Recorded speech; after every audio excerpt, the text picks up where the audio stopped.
can you give us an idea of how you would end up allowing sales to see what accounts are the most priority to follow up with Yeah. your targets here?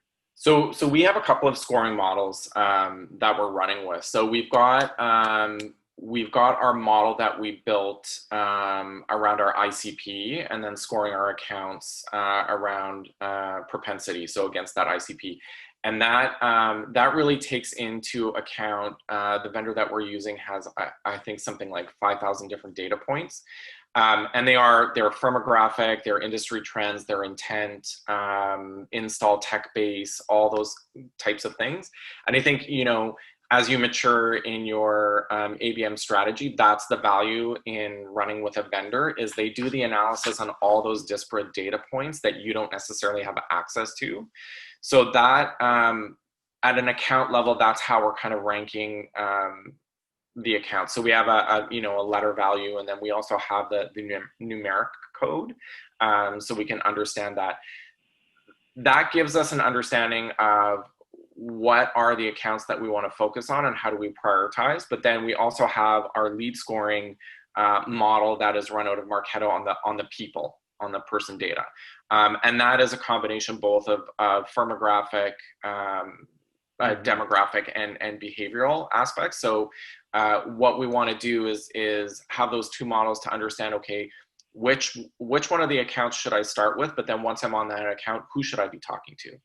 And that person scoring model goes through things like job seniority, title, functional area, those types of things. So it gives us I think those two data points that really provide value on which account, and then when I'm on the account, who should I be talking to. So then if I'm a salesperson and I want to just be like, today I got my tasks, I have like 2 hours for this, 2 hours for this, and right now I just want to like make calls to people who are engaging in my target accounts.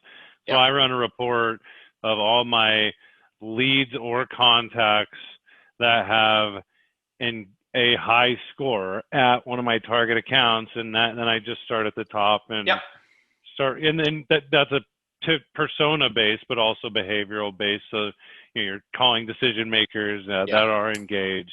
That's cool. Some of the people I've talked to have built the engagement from the person model into as like a combination of the targeted account, so that you could just be like, hey, this is the number one account. You got like 3 execs engaging that are right personas, and they are searching for this and that, and meet our demographic profile. We were before we started working with this vendor to help define our ACP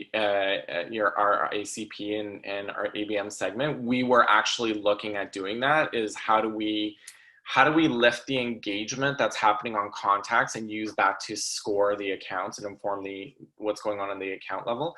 The vendor we're using right now also has sort of a secondary data point, and they've sort of developed a little bit of a funnel on accounts so that you can understand if they're target aware or in consideration.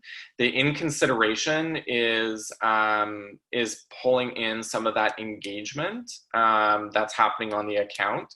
And it also does, it is an indication. They've got some Java code that's on the website that consideration point also flags web activity. So we do have a little bit of that layer where we're folding that in at the account level. But it's interesting. I mean, there's so many different approaches and so many different models that you could build and you could use from a scoring perspective. That it's always an interesting conversation, and we often as a team debate what the best route is.